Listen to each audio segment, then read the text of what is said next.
Welcome, welcome to another exciting episode of Wind Down with Kev. Thank you, and thank you. Thank all of you who have taken time out of your busy day to tune in. So, whether you're watching us on live stream on Instagram, Facebook, or YouTube, thank you. Extra special thanks to all of you that have already clicked the subscribe and the notification button so you find out when great content like this is released to YouTube or to podcast platforms everywhere. Thank you very much. Also, big shout out to my sponsors that you'll see transitioning in the background. Carol Media. If you're looking to take your social media game to the next level, talk to Carol Media. If you are looking to digitize your process for collecting information and working with more insureds, absolutely recommend Canopy Connect. Lastly, I cannot do it without my banking partners at Wintrust. But thank you so much. Thank you, everyone. Thank you for being on this journey with me to do 50 podcasts with 50 agents from 50 different states. Today, we get to travel to the wonderful state of New Hampshire, a state that I've driven through, been to many times. Wonderful. She has given back to her community in 6 short years. Listen to this and listen to it closely. Over $100,000 in helping hand grants from the Allstate Foundation. So, ladies and gentlemen, Wind Down with Kev community, let's give a warm Wind Down with Kev welcome to Crystal Lee Thompson from Concord, New Hampshire. Hey, Crystal, how are you? Hi, Kevin. I'm good. Thanks for having me on the show today. Happy to see you. We were talking offline. You and I have not seen each other since Arizona of 2024. That time we were able to meet and wind down in person with a few friends and a few beverages. So good to see you here today. How is everything? Things are going well. We are just plugging away, keeping busy. I just had the opportunity to go to South Carolina with some other agents to a meeting last week. I just got back from that and went over a few other marketing ideas and with my district and a few other districts. So I'm still kind of unraveling some information and trying to figure out what I want to touch base with my own team and get some more ideas and try to figure out where I'm going with that. I love it. I love it. Ideas make the world go round, especially in this business.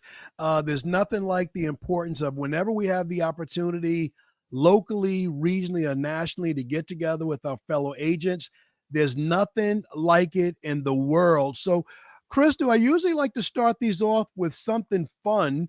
And when I look at what you have going in New Hampshire, between the things you do for fun, the hiking, the camping, the swimming, the skiing, and being outdoors with your family, I don't know where to begin. So, why don't we start just talking about how everything is with you and your family and take this opportunity to shout your family out? Yeah, so I mean, fun might be a little strong for what I've been doing. My outside life, outside of insurance, it does pretty much revolve around my kids and the things I do with the community. Right now, I feel like I am, and probably very relatable for most parents. I feel like I'm a full-time chauffeur. My Yes. daughter Emily, who's a ballerina and a horseback rider, my son Ethan, who is been jamming out with his electric guitar. Yes. He just recently picked up a baritone sax this year. He does cross country and he landed his first job as a ski instructor at the local mountain. So a lot of my fun comes from cheering them on, whether it's at the dance studio, the slopes, band, or cross country practice. But outside of my mom duties, I love yoga. Like you mentioned, Bikram style is really my go-to. Though after that documentary came out, I'm kind of glad I never went to one of those retreats. I, I don't know about that. But I also love hiking, and I am in the White Mountain region. Thankfully, my son loves it too, so he quickly became my hiking buddy. And for those of you that aren't familiar with New Hampshire, I live about an hour away from the White Mountain region, which is part of the Appalachian Mountains. And there's a Yes. huge variety of hiking trails that range from easy, scenic walking trails to really challenging summits like Mount Washington, which is actually my favorite to hike. A cool fact about Mount Washington is it's known for having some of the most severe weather on the planet, actually, on the surface of Earth. It has recorded the highest winds in like ever recorded, 231 miles per hour. Um, Wow. I know, it's crazy. It is completely unpredictable. It has harsh weather conditions. Even experienced hikers, they have to be well prepared to hike up there because it does have sudden temperature shifts, the snow and the winds. But it's challenging, it's rewarding, and the view is it's unparalleled to anything I've ever seen. And I haven't had the ability to travel very much. I've always wanted to, just never really got to. But a few years back, I had some company visiting from Ohio, and it was August, which is normally like hot and humid here in New Hampshire. It's kind of gross, actually. Um, and we decided we were going to take the scenic railway, the cog train, right up the mountain. And it was like hot and gross and sticky down at the base of the mountain. By the time we got up there, the snow was coming down, the wind was whipping. It was 80 miles per hour at the summit, and when we were getting off the train, they were like doing a warning that like we needed to hold on to our kids. And Yes. I remember like my company, like we had like our youngest children were like kind of, it was like a few years ago. So they were like small. My daughter's 10 now. I think she was maybe like 5 or 6 at the time.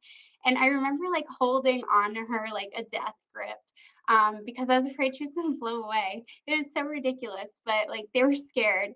But they thought it was I'm scared thrilling. listening to the story. I'm both excited and frightened to death with this roller coaster ride you've taken us to at the top of Mount Washington. Uh, Yeah. Give us perspective. Make Take me into this scary movie, which I love and hate at the same time. Put a number to Mount Washington. How many feet above sea level are we right now? So we were about 6,000 feet in like feet high. Elevation is top of Mount Washington is 6,288 feet elevation. And by the time we got up there, and we disembarked from the train, and it was just the second we stepped off that train, like our hair was like flying high, it's whipping in front of us. The kids were like all huddled together, holding on to each other for dear life. The older two kids are cracking up laughing. They think it's the funniest thing. And like it was just me and we're both single moms. We're like, what are we thinking? What were we thinking? But we had no idea what the weather was going to be. We thought we're going up for this beautiful view. Um, they still talk about it to this day. You couldn't see anything. So, I mean, there was no view. It was so foggy. The snow was just coming from all directions. You couldn't see 2 feet in front of you. I mean, it was just ridiculous. But So, it was an Crystal, adventure. the social media junkie in me and in my listening audience and my viewing audience, they're all thinking the same thing. Were you able to capture any selfies while holding on to your kids with the death grip? Were You, you able to capture any selfies, any videos of this scary and memorable moment? I do think that one of the boys tried to take a picture. We were like eating each other's hair. I don't think anybody's eyes were open. Maybe like one eye was open. We were making a face. I do think we have a photo kicking around somewhere. I'll have to try to pull that out at some point. But Please. y- we couldn't see anything. But they still talk about that adventure. They like it was memorable for sure. Um, but it was wild, they loved it, and we've gone up a few times since then, like, we've hiked up and we now check what the summit what the summit weather is like before we hike. They do have an observatory at the top, Nice. and it monitors weather year round. That was the mistake we made when we took the train. I So love it, Crystal. I yeah, think you've invited the whole digital community to New Hampshire, to the top of Mount Washington. And the pivot into insurance is very easy from here. When I hear you make references to 80 miles per hour wind, 230 miles per hour wind, I'm trying to tap into my insurance experience and put each speed of wind into that category of a hurricane. So I right. know that that 80 miles per hour is around a cat 1 or a cat 2, and I know 231 is past a cat 5. So knowing those numbers, knowing that what those numbers can do to your kids and homes, how important is it to you when you're hopefully selling insurance to people that are a little bit closer to sea level than 6,288 feet above sea level? How important is it as a local agent making sure people have a real clear understanding of the importance of a local agent and the types of coverages that you emphasize when buying a policy from you? Yeah, I mean, we always try to talk about like the fact that there are four seasons here in New Hampshire. We get we get all the weather here, especially nor'easters. It brings heavy snow, strong winds, leads to power outages, frozen pipes, roof damage from ice storms. Like the ice storms is probably the harshest part of the winters here because generally it's unexpected. When it happens quick, and it's cold. Uh, it it basically leaves everybody powerless. You can't do anything. There's no power. You can't get anywhere. The roads are closed. And people oftentimes assume that insurance covers everything. But the truth is, most people don't realize that insurance doesn't include sewer backup. So if your pipes freeze or burst and your sump pump fails or stops working and you don't add that or your insurance agent didn't talk about that, it's not going to be covered. Or the melting snow from outside. Let's say we got dumped on and we've got 2 or 3 feet outside, and now we're having a warm day like today. It's 60 degrees out, but 2 days ago it was 30 degrees out. Um, and your pipes burst and you're having excessive snow melting or the opposite and the excessive the excessive cold temps and the pipes burst. You got to make sure you have somebody that's knowledgeable, that's giving you the option to add that coverage, not just calling an 800 number that's just trying to sell a policy and giving you basic bare bone insurance. We don't just sell a policy here. We make sure you understand what's covered. We make sure that you're prepared ahead of time, that you understand the risks associated with the exposures in New Hampshire. We get an awful lot of people that are relocating here from other states. Like oftentimes I wonder why, like we get people coming here from California and I'm like, why? Like I can't tell you how many times I got people moving here like in the dead of the winter when it's below freezing outside. And they're like, oh, we just moved here from California, or we're moving from, some place that's very warm that I wish I was at that moment.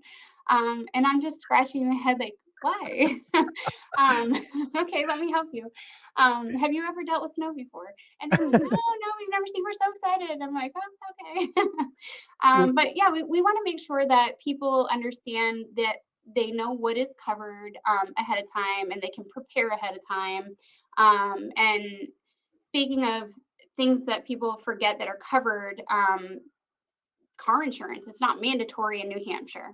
Wild, right? wow. Have you ever So heard that? let's take a pause right there.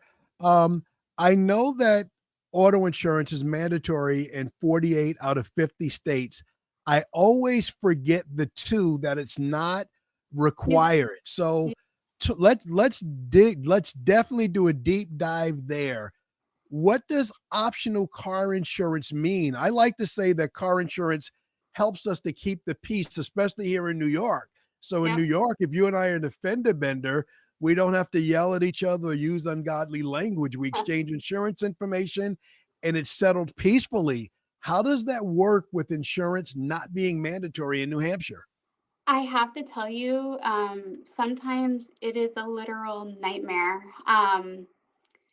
It is not mandatory in New Hampshire, and I believe Virginia is the other state. Yes. Yes. But people can literally drive around uninsured. They can have accidents left and right, which definitely adds a little bit of extra stress to my day when claims come in. But also a unique tidbit. New Hampshire's motto is "Live free or die." Live Yes. free or die. I guess people Yes. really take that to heart, right? It Yes. actually says it on the license plate. Yes. Um, I find that ironic. So the DMV website specifically says that while you are not required by law to carry car insurance, you are required to be financially solvent, meaning you have to be able to financially cover an accident if you have one. You have to be able to repair any damage you cause, whether it's property damage to, someone's fence or their home or their vehicle, or any injury that you cause. But generally, what we find is that people, it doesn't matter who, you get people that just can't afford it, or people that just choose not to cover it, or somebody that's not working and they just don't want to have it. Um, and you really don't get penalized unless you get caught. You can register a car without proving you don't have insurance. You just go Yeah. register it. If you're the owner, you just go register it. It's no big deal. They'll register your car. But if you get in an accident and they find out and can prove that you had this accident, then the state will suspend your license. They'll catch up with Okay. you eventually if they Okay. catch you. Now, if you get involved in a hit and run accident, that takes a little bit longer. They will eventually catch up with you. And there's cameras everywhere. The light posts have them. Going through a red light. Like there's ways. Lots of people have the ring systems, and there's ways to find people that are causing accidents or having hit and run accidents now. Um, and they will find you. But what happens once you have a hit and run accident is the state will suspend your license, and it's not worth it because once your license is suspended, there is a very huge penalty to restore your license back. You not only have to pay a fine to the state, but you also have to cover any liability and any financial damage that you caused. And chances 9 out of 10 times you're going to end up getting sued. I mean, we So live in a litigious society. Everybody is suing all the time.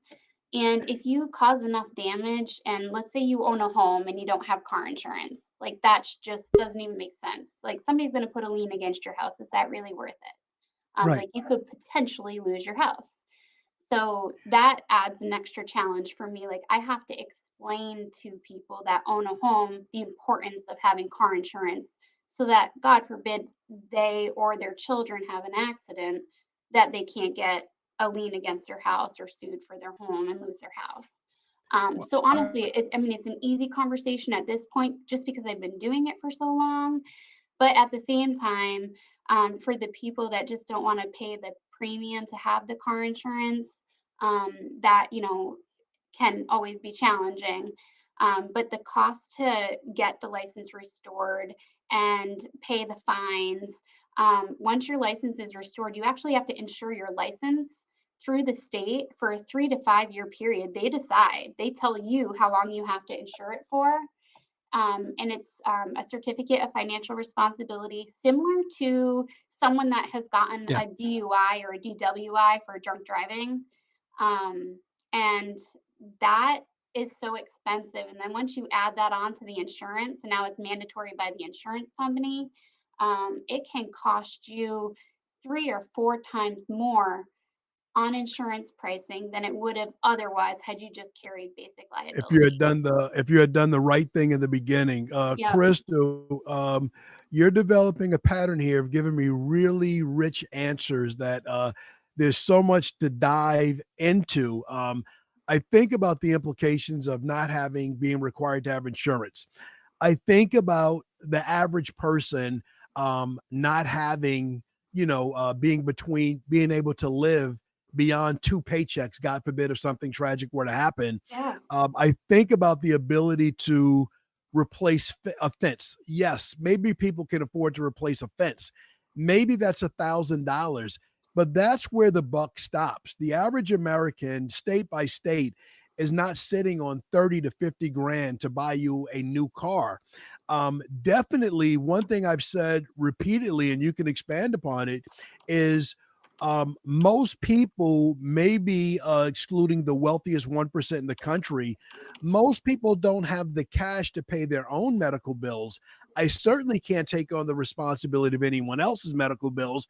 And that's before we get to the lawsuit. So knowing all of those things as the backstory, um, do most people follow your recommendations that they should get car insurance so that you can share the risk with them as an insurance company for X amount of dollars per month? It's better that you transfer that risk to us. So, God forbid, if anything's that can go wrong, especially in a beautiful state like New Hampshire with so much, such a diverse landscape. Sidebar about me: I spent 2 summers in the Massachusetts, New Hampshire area, going to summer boarding school to prepare for college. So I've seen those live free or die license plates. Yeah.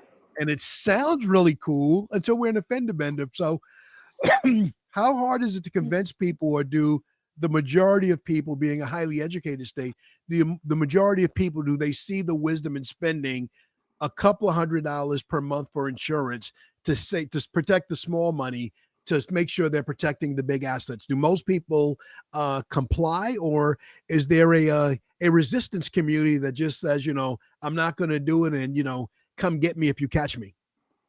I would say usually the clientele that I work with, the majority of them are homeowners. So they normally, I'd say 95% of them generally carry car insurance, if Nice. not a little bit more.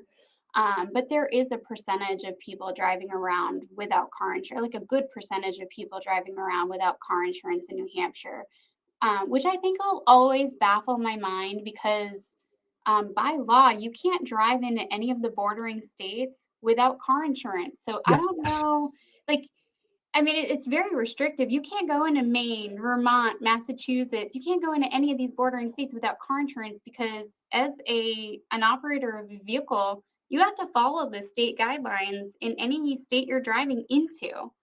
So that I think is just crazy to me. It's prohibitive. Like you can't go into any of those states without car insurance. Just because you're from New Hampshire and you don't have to have car insurance in New Hampshire, driving into other states, you still have to follow their state laws.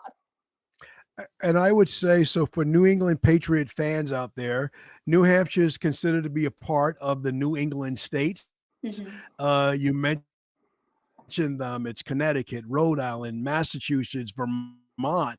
So those states are so geographically close to each other. In a day, you can, circle some of that interstate area.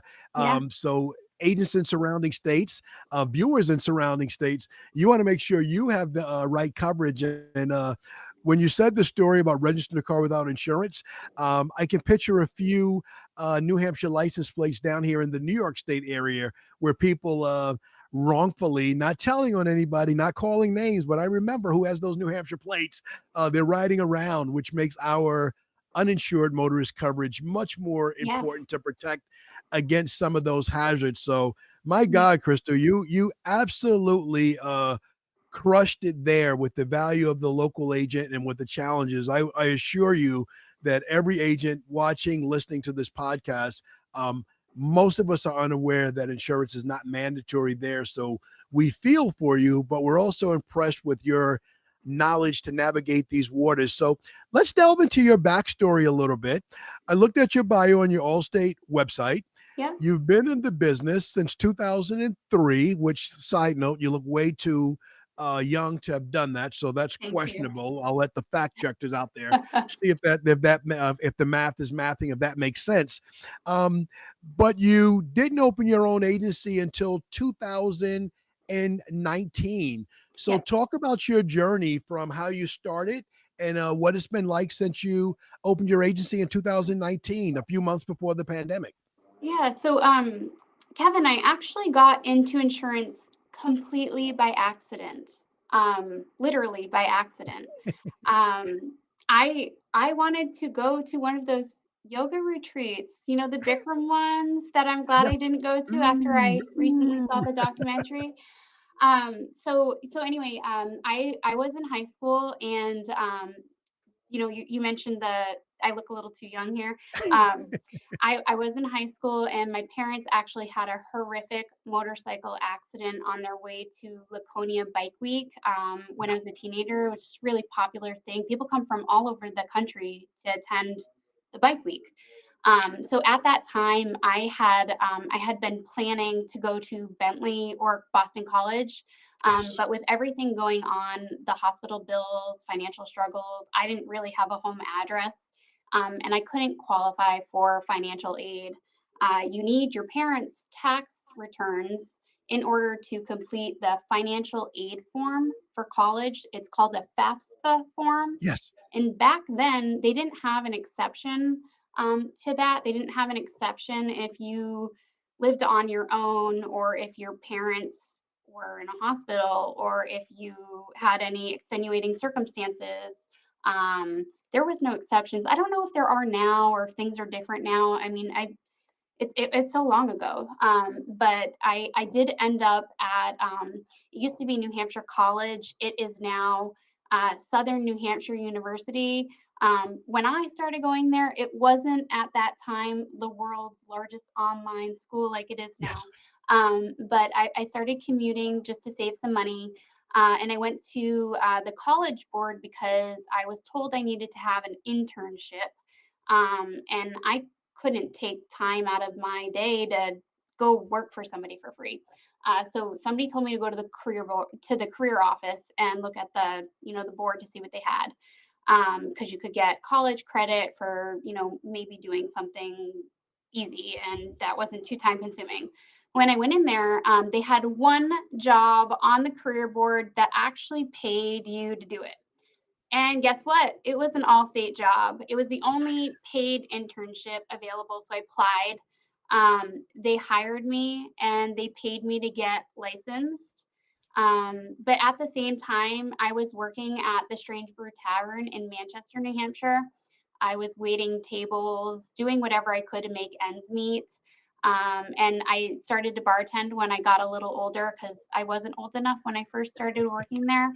And my boss, Mitch, he was friends with my parents, knew my situation, and um, I will be forever grateful to Mitch. He always made sure that I never left hungry. They'd make special food for me because I was a picky teenager.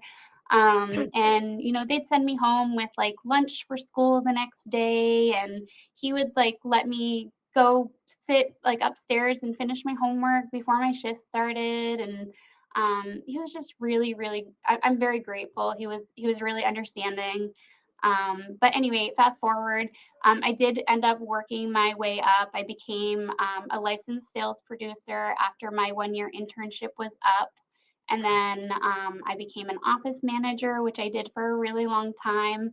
I was managing an office in Manchester, New Hampshire, and then this office that I now own, which I bought right before COVID, 6 months before COVID. So that was a little scary buying an office. And then I had staff that just like came in and one day when COVID, like right when COVID started, and they're like, "Oh, well, we're really uncomfortable coming into the office, and I think we're just not going to work anymore." And I'm like, okay. Like I was new at this, being a boss, Right. like the Right. remote thing like wasn't really a thing yet, and like they were still new. I was still new. I didn't really know how to transition to the whole remote thing. My kids were going remote for school. So here I am juggling life, trying to figure out how to run this new business as a boss Yes. and Yes. trying to figure out how to homeschool my kids. Yes. I was not cut out to be a teacher. Teachers out there, like if there are any teachers God bless listening, them. like yes, God bless God you. bless them. I don't have the patience for that. My daughter, she was starting kindergarten, and she didn't know how to like she could read a little bit, but not really very good. And like they wanted me to put her in front of a computer all day. Like No, I don't know no. what they were thinking. Yes. So that was a disaster. And then I had a he was like third grade, fourth grade, my son at the time, and he couldn't sit still to save his life. Yes. He couldn't focus. And it was so busy here with people that were like, I'm not working, I'm not driving. Is there any way to save money on my bills? Like car insurance was not mandatory, so we're losing car insurance like left and right. Um, it was it was interesting. I had so many clients that were like they were struggling, and Yeah. at some point we just started going around to local businesses like gas stations, restaurants that were struggling, and started to pick up, like out of our own pocket, we started picking up gift cards and just people that were calling that were struggling, and we knew that they were struggling. We would just start sending like gift cards for like groceries and gas and things like that to our customers that we knew needed help. So that's kind of what kind of got me started focused. Like I've always been customer and community service oriented, but that's kind of really what brought me into like the Concord like community with my fellow businesses. I'm on a very busy main street. I'm walking distance to the Capitol, Nice. and there's a lot of fantastic small mom and pop businesses on this main strip, which you don't really see very much anymore. Like there's No. just a lot of corporate, like cookie cutter franchises that are taking over. Mhm. But there's a lot of mom and pop stuff here. But my primary focus with my agency is I try to focus on running a business that prioritizes ethics in an industry where it's not really always the norm. And we really focus on ethics, customer service, and community service. And I I try to get my staff to do that too. I love it. I love it. I'm gonna jump in here. You talked about people may look at you today. They may look at your agency 6 years in. They may see you winning trips and posting fun things, and they may think that you're an overnight success. But listening to you tell your phenomenal backstory, I lean into the pain point post your parents' accident. And if I heard correctly, there was a period that you didn't have an address. Yeah. Fast forward, you have a heart for people that are going through difficult things. How important do you think the pain that you felt? How important? How do you think that shaped you into the person you are today? That's dedicated both your time and your resources to give back over $100,000 to the community where you work and live and serve those people. Yeah, I mean, I'm definitely not an overnight success, Kevin. I've put in years of hard work, dedication, community involvement. The Friendly Kitchen is down the street from me. We've done a lot with them. Families in Transition and the Boys and Girls Club. We host a lot of education events, not only just for realtors, but for our clients, and sponsoring the community. Just community service initiatives all over, as well as mentoring other women in the industry. And my success has been earned from step to step. I've built the relationships that I have. I've invested in my team, and I have maintained my ethical standards in all the practices that I do in an industry, like I said, where it's not always the norm, and I see it on a day-to-day basis. The achievements that I've gotten, like honoring and elite status, they weren't handed to me.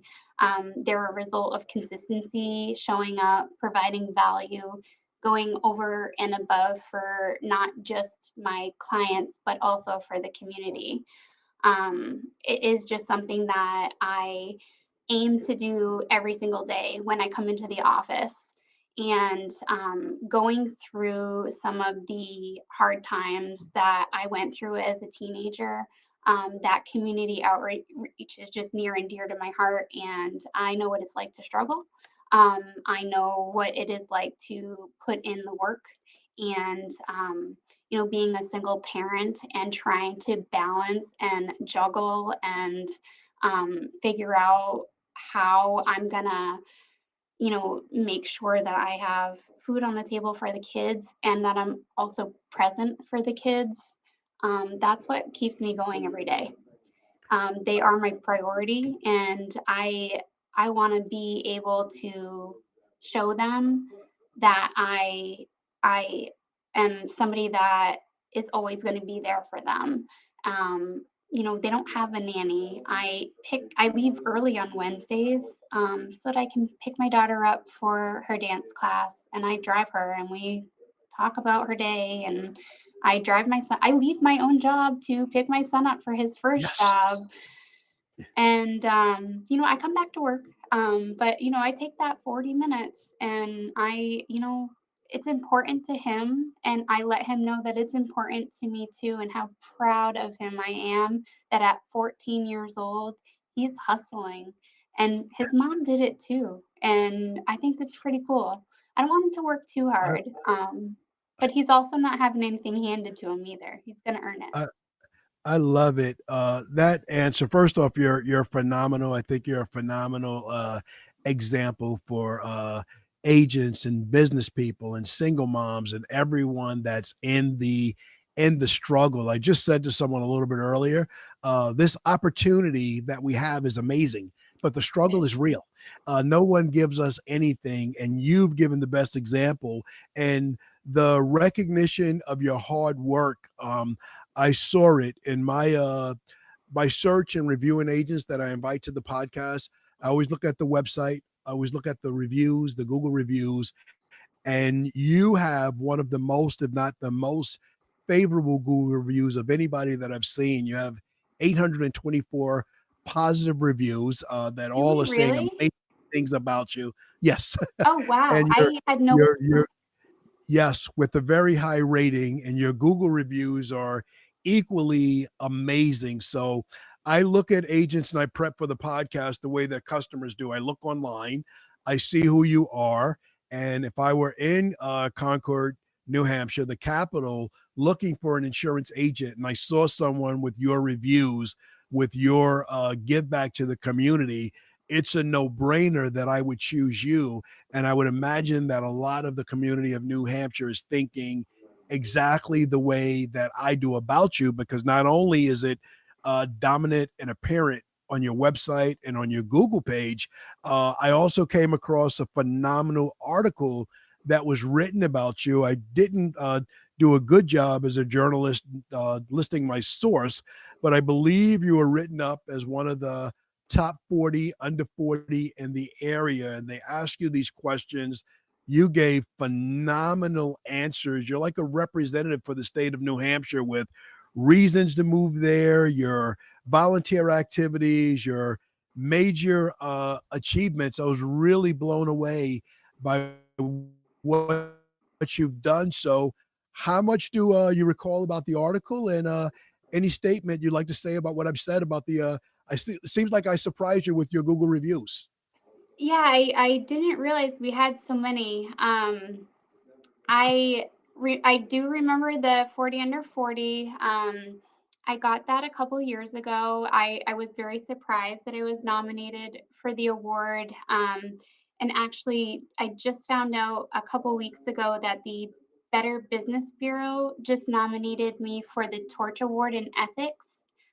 Just 2 weeks ago, I found Yes. out. So I will know on April 10th if I earn that award. But for the 40 under Yes. 40, it's a very elite award that the state of New Hampshire gives out, and they really it's reserved for people that they consider to be pillars in the community. They really put it they put it aside for people that are leaders in their industry, people that are making a difference in their industry, and people that are making a difference in their community. They do a lot of research on the backgrounds. They reach out to people that you're partnering with, community members. You have to be referred by 3 or 4 different community members for that award.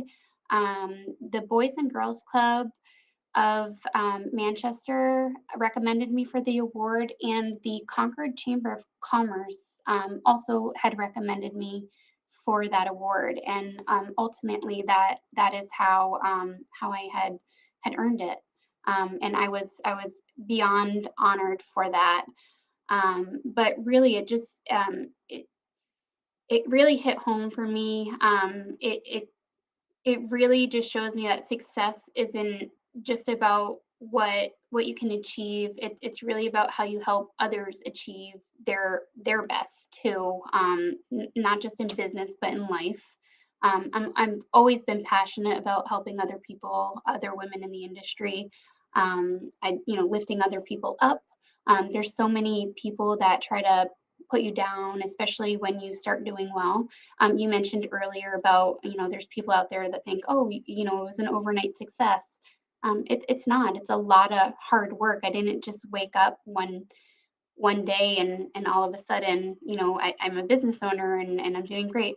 I have been putting in my blood, sweat, tears, lots of late nights, hard work, lots of tears.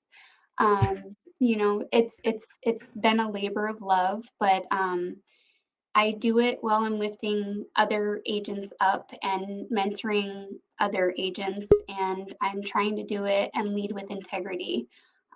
So it does bother me when I see other agents that are cutting corners or acting unethically.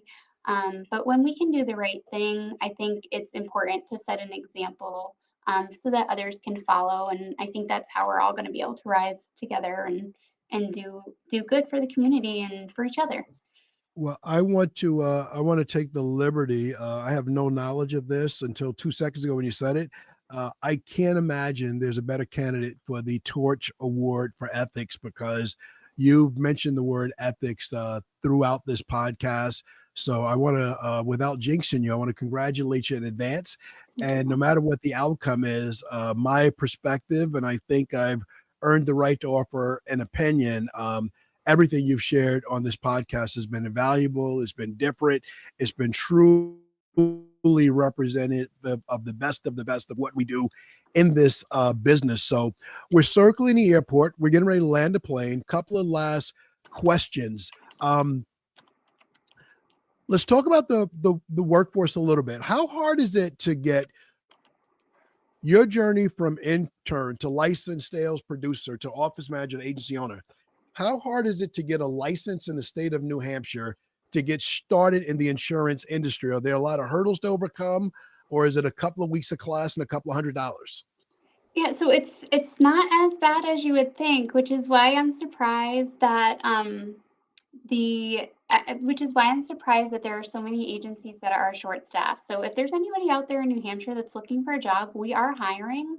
But the process is pretty easy. I know it varies state to state, but generally, especially just here in New Hampshire, you take a pre-licensing course through like Kaplan or Exam FX. You pass a state exam. The pre-licensing course generally takes about 1 to 2 weeks, depending on how much time and effort you put into it. I'd say it's about like 40 hours of studying. And then you take the state test. It's not too difficult of an exam. And then you go through a background check. They want to make sure that you have good ethics too and you didn't commit a felony. And then when I got started, Allstate actually paid for me to get licensed, which was a game changer. You know, I was broke, I didn't have an address. So if you know anybody that is looking to get into the industry, I always recommend checking with local agencies. Like me, I'm sure there's many out there that will invest in training and licensing the right person.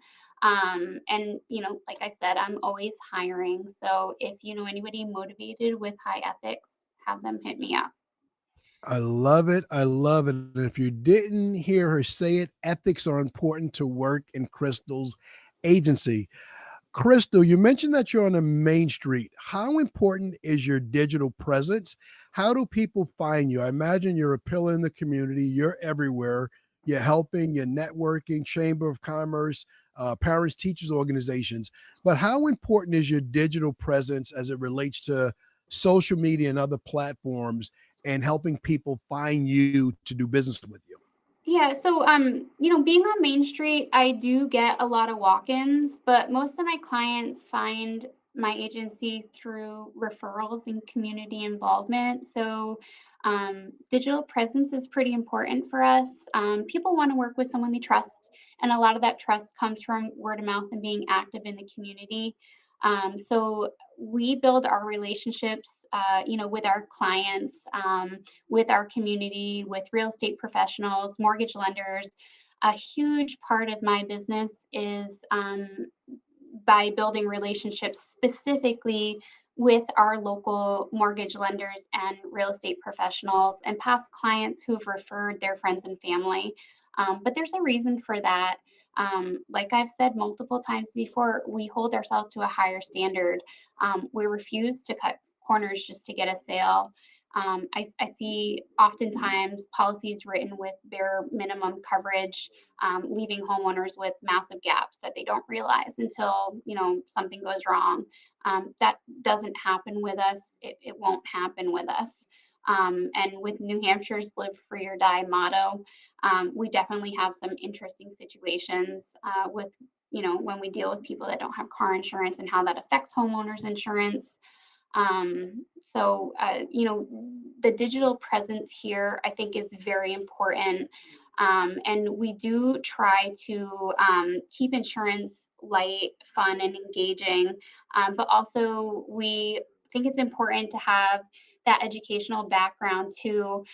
We have, you know, the homes that are on the coast, so there's a need for checking to see if it's in a floodplain and they need flood insurance because you don't want them to get stuck at a closing and then all of a sudden find out that, Mhm. hey, flood insurance is mandatory and then their closing can't go through.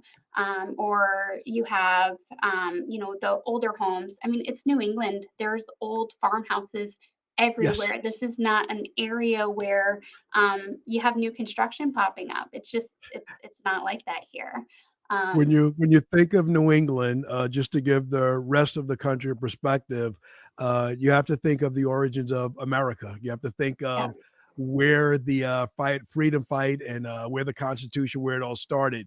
That's where the construction of these homes began. But that's a whole nother technical conversation that we'll save for a second podcast. Crystal, last question. You have given everyone a fantastic feel for your insurance expertise, for Live Free or Die, and why you hold yourself to a higher standard. But I always like to end, and what a great mom you are, a dance mom, a music mom, active, hiking and hanging out, kicking it mom. But I always like to end my podcast with this. How do you wind down at the end of the day? The last policies written, the last one service, the kids are done with their activities. How does Crystal wind down at the end of the day? How do you decompress and get away from it all? You know, I would love to tell you that I am able to wind down at the end of the day. Truth be told, I feel like I am running a mile a minute and on very little sleep. I do like to read. I'm currently obsessed with a book series that one of my friends told me just got turned into a TV show. I'll get around to watching it eventually, but I'd like to finish the book series first. It's called Sweet Magnolias. not to be confused with steel magnolias. But a friend recommended it to me, and I am on the last book of the series, just about finished, and I think I'm going to try to catch the show. I don't watch a whole lot of TV, so, but yeah. So, truth be told, you're not winding down with TV, but you are turning the pages of a book, not Audible, not on a No, Kindle. Yeah. How many books in this series? Squeak Magnolia is my first hearing about this book. yeah, so there's three in this particular series, but I do love to read. I am an avid reader. I am lucky enough to live across the street from a library in my town. So that has been wonderful. I went through a divorce last year, and between my love hate relationship with some household projects that I never intended to want or need to have to do that I've been having to deal with, and trying to find some stuff to keep me occupied. Reading has become even more of an obsession for me than, the light reading I had always been doing. But yeah, this series has been great. I've read several other series. The Handmaids, that was great. The Women was really wonderful. I would highly recommend that if you haven't. If there's anybody out there that likes to read, that one was fantastic. But the Sweet Magnolias, it's a chick book. It's been good though. Crystal, you have been an amazing guest. Is there anything else that you'd like to share before we wrapped up? Anything business, personal, anything you want to share on this platform? Anything that you wish I would have asked that I could have and should have asked you about that you didn't get a chance to elaborate on? No, I think it's really wonderful to have these types of podcasts. I didn't even know that you were doing a podcast. Shame on me. I see a lot of other ways to get insurance knowledge out there. So this was definitely a new one for me, which I think is great because going for walks, stuff like that, just pop it in, listen to it. I thought that was great. I really appreciate you having me on your podcast. I had a great time talking about the industry, sharing some insights that I had, and discussing what I think it takes to build a strong and ethical, community focused insurance business. But I'm always looking forward to connect with other agents that are like-minded and learn and see what's working well for other people. But I'm always looking forward, connecting outside of the regular business day, to see what other people are doing too. So I thought that was really great, and I appreciate it. Thank you. Thank you, thank you, thank you. You've been absolutely a phenomenal guest. You shared a ton of jewels that many people watching us live right now, watching it on social media later today, or watching it months down the road when it's released in its final form. Thank you very, very much. And thank you, and thank you, everyone that tuned in, that watched us on live stream today, Instagram, Facebook family, YouTube family. Thank you so much for tuning in. If you enjoyed this content today with Crystal Lee Thompson, Concord, New Hampshire, please click on the like and subscribe button below so you can be notified when it is released. Big thank you to my sponsors, Canopy Connect, all things digital to bring your agency into the future, Carol Media, all things social media to take your social media game to the next level, and my financial partners at Wintrust Bank. Thank you, thank you, thank you. And one more time, a very warm wind down with Kev. Round of applause for this amazing trip that we took 6,000 feet into the air to the top of Mount Washington with New Hampshire's own Crystal Lee Thompson.